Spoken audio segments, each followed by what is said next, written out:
안녕하세요. 절대값TV의 명품 PD 한PD입니다. 자, 오늘은 최근에 전세 가격이 폭등하고 있다고 그래요. 그래서 갭투자가 다시 고개를 쳐들고 있다. 자, 뭐 그런 주제를 가지고 한번 이야기해 보겠습니다. 제가 이렇게 부동산을 하다 보니까 저희 이제 와이프가 부동산 사무실 하니까 저도 이제 주말에 가서 이렇게 가끔 앉아 있고 손님을 보거든요. 제가 느낀 점이 뭐냐면 대한민국은 재산의 증식을 대부분이 부동산으로 했다. 뭐 저는 그렇게 이야기하고 싶어요. 대부분의 사람들이 뭐 그냥 일반 평범한 중산층들, 그죠? 중산층이 3% 안에 들었다, 1% 안에 들었다. 자산의 1%, 3%, 뭐 1%라고 해봤자 사실 또 얼마 되지 않아요. 그렇게 많지는 않아요. 생각보다 많지는 않아요. 한 1%면 한 30억에서 한 50억 사이, 그 정도 부동산의 자산. 여러분 요즘 최근에 부동산이 많이 올랐기 때문에 뭐 30억, 50억은 가지고 있는 사람들 생각보다 많아요. 근데 그 사람들이 뭐 월급으로 모았겠어요, 그죠? 그렇게 못 모았어요, 그죠? 대부분이 부동산 투자로 그렇게 자산을 만들었다는 거야. 그렇게 만드는 부동산 투자 기법 중에 하나는 갭 투자였다라는 거야. 여러분들, 제가 생각보다 정말 사람들이 다 빚을 내서 집을 사요. 진짜 예전에 한 7, 8년 전에 뭐 분양가 한 3억 5천일 때, 그죠? 계약금만 내고 집을 산 거예요. 그죠? 5천만 원 내고 3억 전세 놓고 2억 5천 전세 놓고 뭐 그렇게 해서 집을 마련했던 게 7, 8억 된 거잖아요. 만약에 그렇게 해서 집을 한 서너 채 샀어. 뭐 가족의 명의도, 가족들이 있으면 특히 이제 성년이 된 가족들은 또 이렇게 명의를 쓸 수 있잖아요. 그렇게 해서 사신 분들이 재산을 많이 모았어요. 제가 보니까. 뭐 이제 혼자 사는 데는 또 한계가 있잖아요. 명의가 있으니까. 명의가 이게 자유롭지 않으니까. 그렇게 온 가족이 그렇게 투자를 두 채씩 막 하는 사람들은 재산을 꽤 많이 모았어요. 자, 그러니까 여러분들은 선택을 해야 되는 거예요. 선택을. 나는 사업으로 돈을 벌 건지, 나는 부동산 투자로 돈을 벌 건지, 나는 금을 투자해서 돈을 벌 건지, 그죠? 투자를 해야 여러분들이 부자가 될 수 있는 거예요. 그죠? 뭐 그건 관약한 거예요. 아주. 뭐 그건 뭐 두말할 나위 없어요. 여러분들이 뭐 타고날 때 돈이 많다든지, 뭐 좋은 사업 아이디어를 가져서 돈을 벌 수 있다든지, 뭐 그런 건 상관없지만 또 그러기가 쉽지 않잖아요. 그죠? 아니면 주식 투자를 하든지, 아니면 금 투자를 하든지. 저는 여러 가지 투자를 다 해요. 금도 사고, 그 다음에 뭐 주식도 뭐 금액으로 보면 크게 많이 하는 편은 아니지만 계속 하고 있고, 주식은 제 생각으로는 제가 아마 이제 앞으로 큰 부자가 된다라고 하면 저는 제 개인적으로는 주식에서 큰 부자가 될 수 있다고 저는 자신감을 가지고 있어요. 그동안 많이 해봤고 경험을 쌓고, 그리고 시행착오도 거쳤고, 그리고 수익도 서서히 나고 있고, 그죠? 꾸준히 나고 있고, 시장에 대해서 흔들리질 않아요. 이젠 크게 흔들리질 않아요. 오히려 내가 샀는데 한 30%, 40% 빠지는 건 뭐 당연한 거예요. 주식은. 여러분들, 내가 주식을 샀는데 30%, 40% 빠지는 건 당연한 거예요. 그러면 저는 오히려 더 사요. 조금씩.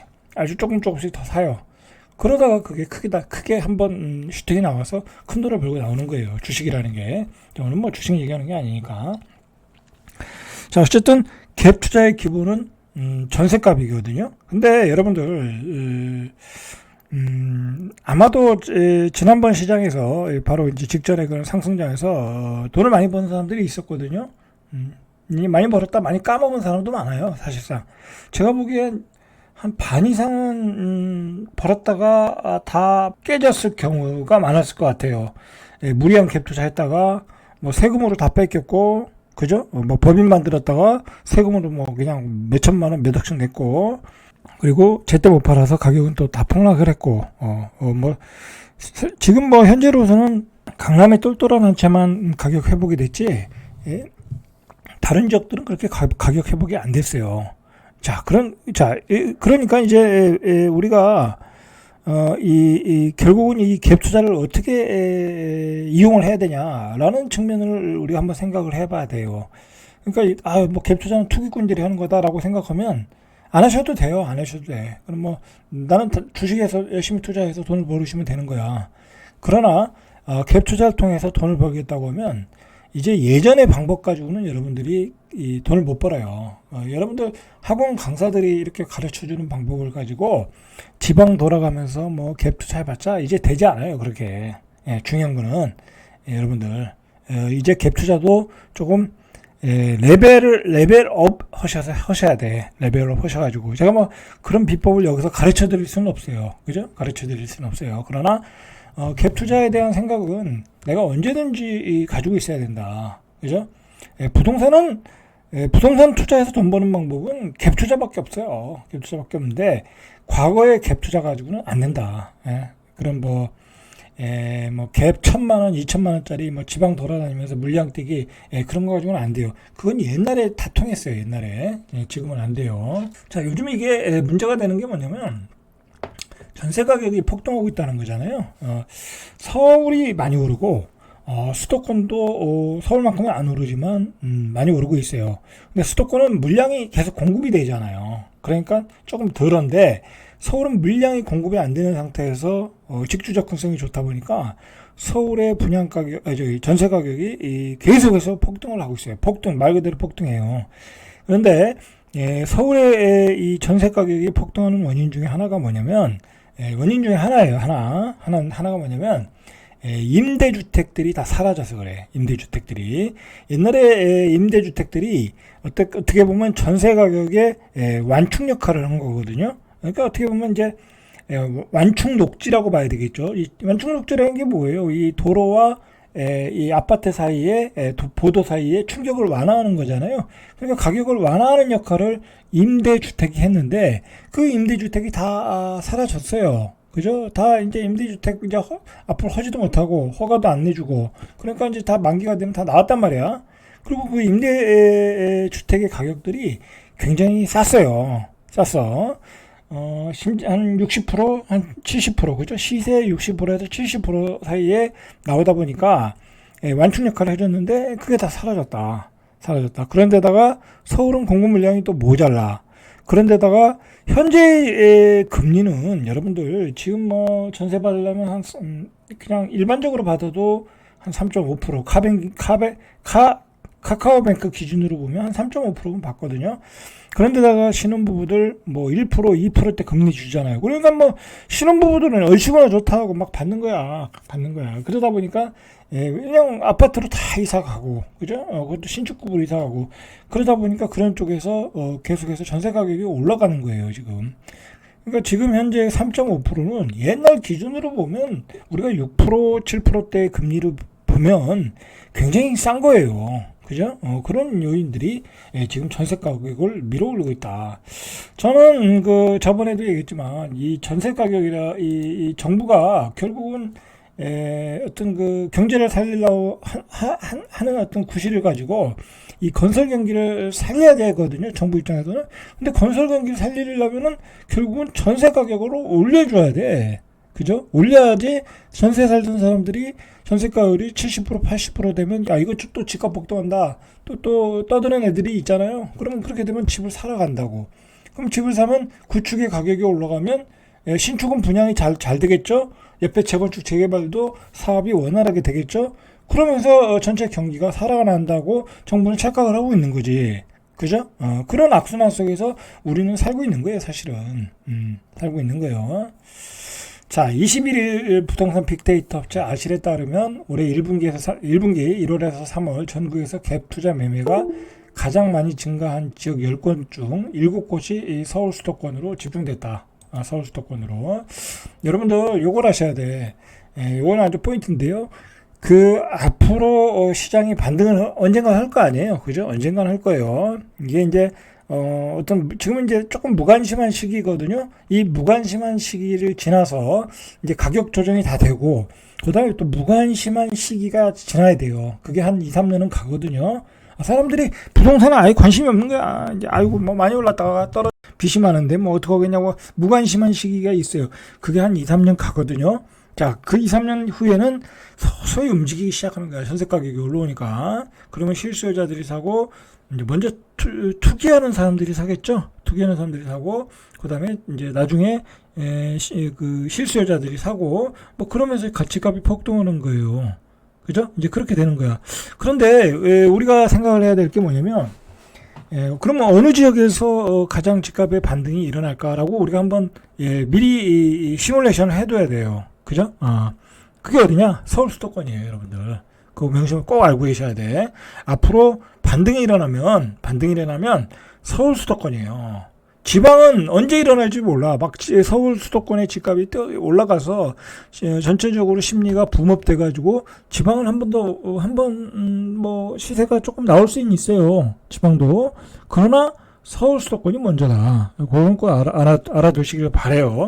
자, 그래서 일단은 그런 현상이 벌써 갭 투자가 서울 수도권에 집중되고 있다라는 거잖아요. 그죠? 지금 현재 갭 투자가 나오는 게.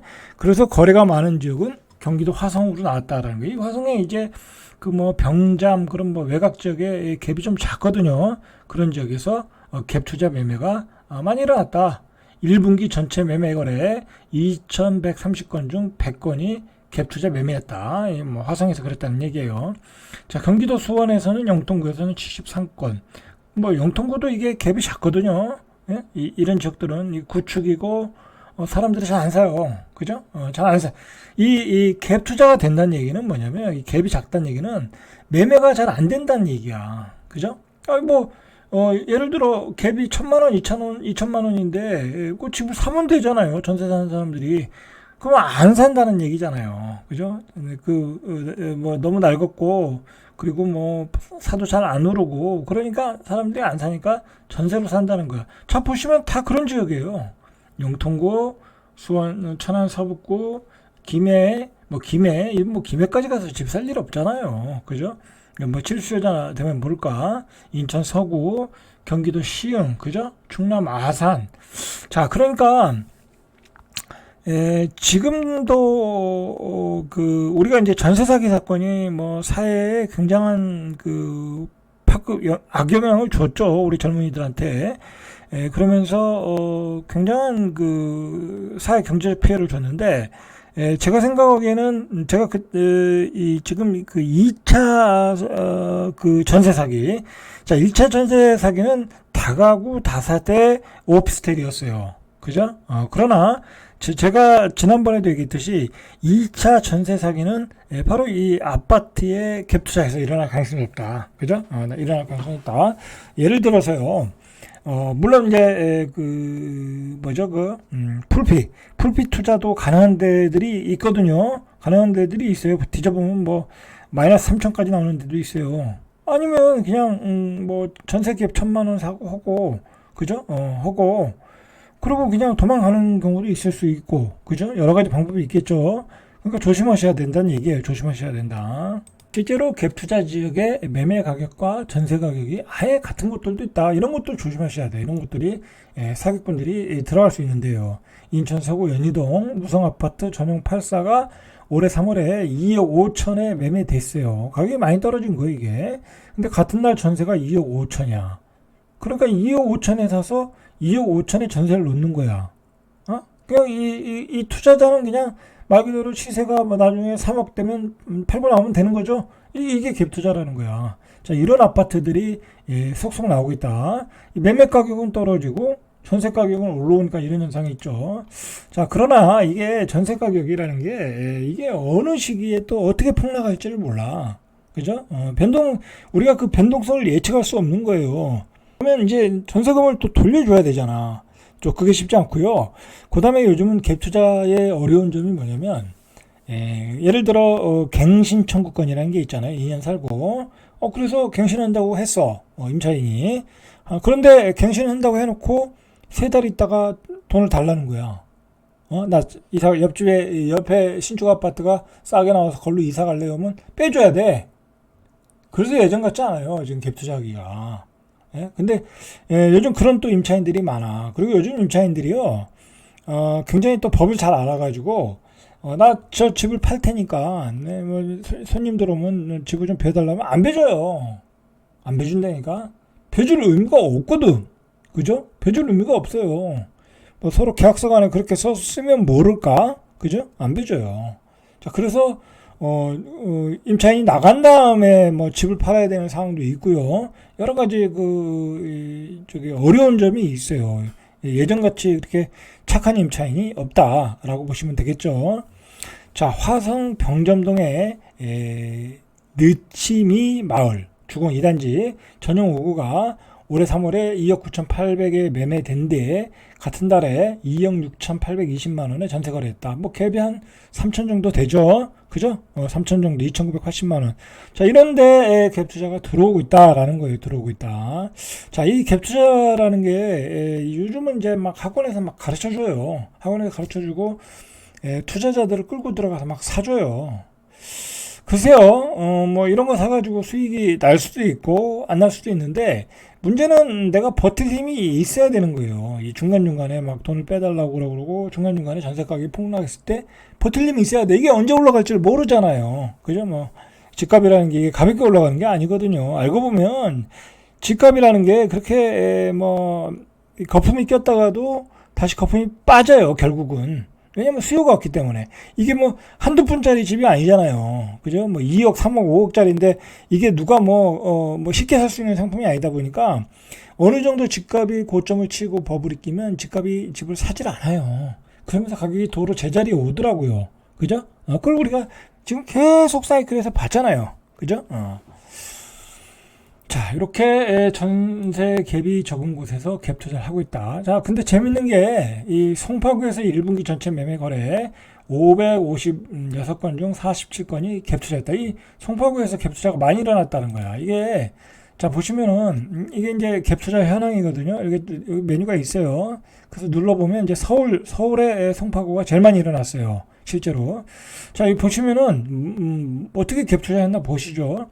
헬리오시티를 20억에 사서 13억 4천에 전세를 놓은 거야. 7억 5천 갭을 들어온 거죠. 그죠? 그리고 예를 들어 헬리오시티 또 뭐 사만 가락 송파구 가락동 아파트 11억 6천에 전세가 3억 5천 8억 1천만 원. 자, 이렇게 갭이 좀 크긴 하지만 들어온단 말이에요. 이게 누가 들어오겠어요? 지방에서 들어오는 거예요. 지방에서 투자자들이 지방에 돈 많은 유지들이 있을 거 아니에요. 그죠? 자기 자식들 집 하나 사준다고 미리미리 사준다고 이 송파구에 갭 투자 들어오더라. 왜냐면 강남은 들어올 수가 없거든요. 강남은 갭이 너무 커요. 그죠? 아무리 지방에 유지라고 해도. 자, 이게 갭 투자의 뭐랄까요? 순서예요, 순위. 자, 화성시가 1등으로 갭 투자를 가장 많이 했고, 100건. 1월부터 3월 1분기예요. 그 다음에 2위가 경기도 수원시 영통구가 73건. 여러분, 영통구까지는 그래도 뭐 실수가 있다고 할게요. 화성시도 뭐 수도권이니까. 천안시 서북구. 여러분, 천안시 서북구 가서 집 살 리 없죠? 그죠? 자, 보세요. 이거, 여기 언급한 아파트들은 다 갭 투자에 약간 뭐랄까, 투기꾼 강사들이 매번 언급하는 아파트들이에요. 이런 것들이. 근데 가격은 안 올라요. 안 오른다. 자, 인천 서구, 경기도 시흥시, 그죠? 연수구. 자, 인천 서구 한번 볼까요? 자, 아까 말한 거, 갭이 0. 그 다음에 위가 매매가가 3억이고 2억 9천, 갭이 1,000만 원. 자, 이런 데서 갭 투자가 일어나고 있다라는 거예요. 자, 그 다음에 뭐 이건 조금 이상하네요. 그죠? 그 다음에 뭐 진흥 2단지 서구 가정동 매매가가 1억 3천. 이게 소형 아파트잖아요. 그죠? 이 소형 아파트 살 일이 없잖아요. 그러니까 그냥 전세 사는 거예요. 1억 주고 1억 3, 그래서 3천 갭이 나왔다. 자, 이렇게 갭 투자들이 벌어지고 있다라는 거예요, 지금. 자, 또 계속해서 볼까요? 마포구 망원동의 스카이캐슬 50제곱미터는 매매 가격이 5억인데 전세가 3억 8천. 1억 2천만 원 갭을 투자하고 있다.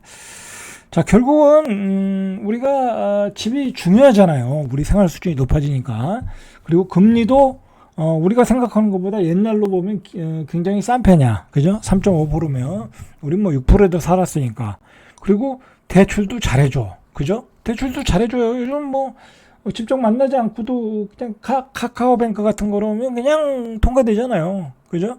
그러니까 이 전세 시장이 수요가 많아졌어요. 이 인터넷 뱅킹이 많아지면서. 자, 그렇게 된 거예요. 자, 어쨌든 서울의 전세 가격이 넉 달 새 1억 5천. 지금 뭐 서울에 전세 사시는 분들이 고민이 많을 거예요. 그래서 정부가 지금 임대차 3법 중에 갱신 청구권을 갱신 청구권의 5% 제한률을 없애야 되겠다라는 얘기가 지금 나오고 있잖아요. 그것도 사실 전세가 폭등의 원인이에요. 왜냐면 5%밖에 안 올린다고 하니까 사람들이 계속 살겠죠. 그죠? 그러다 보니까 계속 그 물건들이 시장에 안 나와. 그리고 그 물건들이 5%를 못 올렸기 때문에 갱신 청구하고 살고 나갈 때는 가격이 급등해서 나오는 거야. 그죠? 이 완충 역할이 없는 거예요. 이 갱신 청구권이라는 게 전세 가격의 완충 역할을 없애버린 거야. 그래서 임대차 3법을 좀 수정을 해야 된다라는 게 정부의 이야기예요. 자, 보세요. 이 최근에 전세 가격이 이제 많이 오르는 지역이 강동구를 제외하고, 강동구는 이제 그 둔촌주공이 있으니까 그게 조금 빠진 거예요. 다른 지역에서 전세 가격이 상승하는데 중구, 은평구, 노원구, 성북구. 자, 보세요. 은평구, 노원구, 성북구 이런 데가 집값이 싼 데잖아요. 그나마 저렴한 곳에서 전세 가격이 오른다니까 더 고통스러운 거야, 중산층들이. 자, 보시죠. 서대문구 홍제동의 홍제 한양 아파트. 이거 한 25년 됐나요? 엄청 오래된 낡은 아파트예요. 낡은 아파트. 지난달 전세가 5억 4천만 원에 거래됐어요. 이게 아마 매매가 한 8억 5천? 그죠? 근데 전세가 5억 4천에 거래됐어요. 근데 직전 거래가 지난해 12월에 3억 8천. 4개월 만에 1억 6천이 뛰었어요. 저희 이렇게 뛰고 있다는 거야. 별로 인기 있는 아파트 아니거든요. 자, 그리고 마포구 공덕동에 공덕 SK 리더스뷰. 여기는 괜찮아요. 위치가. 지난달 11억 5천만 원의 전세 계약. 지난해 10월에 10억 2,500. 그러니까 불과 몇 개월 만에 1억 2,500. 그죠? 이렇게 오르고 있다라는 거죠. 자, 다 금리가 세고 금리가 약하고 수요는 많아졌고, 그죠? 수요는 많아졌고 공급은 줄어들고, 자, 이러니까 전세 가격이 오르고 있다라는 거죠. 자, 실제로 물량이 줄어드는 것은 직방에서 검토를 해보니까 전세 거래 중 절반에 가까운 48%가 상승 거래했다라는 거야. 48%가. 그러니까 대부분이 상승 거래라는 거야. 갱신 청구하는 거 빼고는. 전세값이 약세를 보인 지난해 4월 상승 거래 비율이 44%인 것과 비교하면 상승 비율이 증가했다. 앞으로도 증가하겠죠. 서울의 중구의 경우엔 지난달 전세 거래 중 63%가 상승 거래. 은평구 역시 상승 거래 비율이 61%. 입주 5년 이래 새 아파트 전세 수요가 상승 비중을 증가시킨 탓이다라는 거죠. 자, 일단 물량을 보니까 이 아실에 따르면 17일 기준 서울의 전세 매물이 29,303건. 6개월 전과 비교해 보니까 17.1% 감소했어요. 중구가 마이너스 42.4%, 관악구가 34.6%, 서대문구가 34%, 영등포구가 마이너스 34%. 이렇게 급감을 하고 있다. 자, 1,000가구가 넘는 단지에서도 전세 매물이 0건인 경우도 있더라라는 얘기예요. 정리하겠습니다. 지금 전세 가격이 폭등하고 있어요. 자, 금리가 약하다. 그리고 수요는 많다. 그리고 물량도 없다. 그죠? 물량도 없다. 그리고 특례 보금자리론, 그죠? 저금리 대출을 또 활성화시켰다. 뭐 그런 이유로. 자, 문제는 그것으로 인해서 전세 갭 투자들이 늘어나고 있다라는 거죠. 자, 이 정부에서 이제 대책을 만들어야 되는데 전혀 대책을 못 만들고 있더라고요. 뭐 사실 대책을 만들 수 있는 방법이 없죠. 그죠? 그러니까 정부에서 지금 추진하는 유일한 대책은 임대차 3법 폐지, 그거밖에 없는 것 같아요. 자, 절대값TV의 명품 PD 한 PD였습니다.